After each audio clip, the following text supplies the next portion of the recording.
diferente al del resto de los indios, inclusive.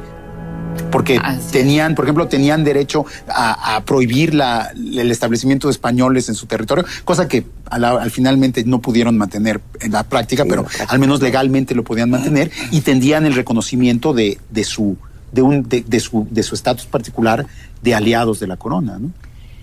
Pues el tiempo se viene encima, 1 hora se pasa muy rápido, pero quisiera yo ver si todavía podemos dar algunas conclusiones finales, si quisieran intervenir con una última. Pues yo diría tal vez que la conquista, aunque en el momento, como tú dices, algunos indios no lo percibieron tanto como un cambio, ahora sí nos podemos dar cuenta que es el momento de mayor cambio, que jamás se había iniciado un proceso tan grande de cambio tecnológico, como tú lo dijiste al comienzo, tecnológico, biológico, político, alimenticio, demográfico, religioso, social, cultural, todo cambió.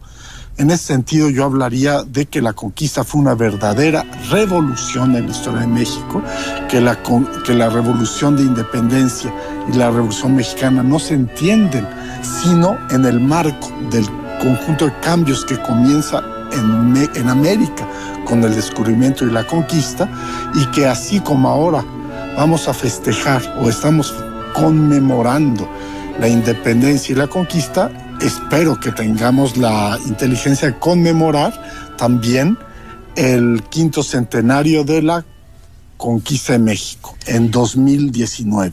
A ver, tú... Un buen cambio, uno de los grandes importantes que tal vez debimos de haber tocado, es la introducción de nuevas plantas. La presencia del ganado transformó indudablemente el escenario, el rostro de la Nueva España y de lo que fue México. La presencia del ganado en muchos escenarios obligó a desplazar a la población indígena hacia las sierras. Las grandes haciendas ganaderas se constituyeron en esos espacios, y la presencia de nuevas plantas pues pugnaron el trigo versus el maíz, etcétera, ¿no? Es decir, no nada más fue un cambio en cuanto a la vida del hombre, sino que también un cambio en cuanto a la ecología, con tremendas implicaciones, como la deforestación de áreas muy, muy grandes por la sobreexplotación del ganado, etcétera. Pero ese tema habría que desarrollarlo en otra mesa.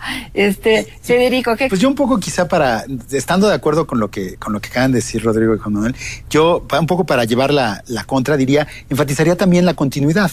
O sea, pese a esto, o sea, no dudo que la conquista fue un gran cambio y trajo transformaciones en todos los aspectos ecológicos, sociales, pero también lo que es impresionante es cómo las sociedades indígenas supieron adaptarse a esos cambios, supieron aprender de lo nuevo y también supieron preservar aquello de lo viejo, aquello de su tradición, que ahora llamamos prehispánica y que pues, para ellos era su tradición, y supieron defender esos aspectos de su propia cultura, de su propia identidad, y los han sabido en muchos casos defender hasta el presente, ¿no? Entonces, generalmente cuando se habla de la conquista, es como generalmente la conquista es el principio o el final de un capítulo distinto en la historia de México, y casi como que damos vuelta a la hoja y decimos el mundo indígena se acabó y ahora empieza una cosa distinta. Y sí, claro, empieza una cosa distinta, pero con los indígenas. Y como bien decíamos, los indígenas siguen siendo la mayoría de la población hasta la segunda mitad o hasta la mitad del siglo XIX, y siguen siendo una parte importantísima de la historia de México hasta el siglo XXI, ¿no? Entonces, yo no creo que haya que ver la conquista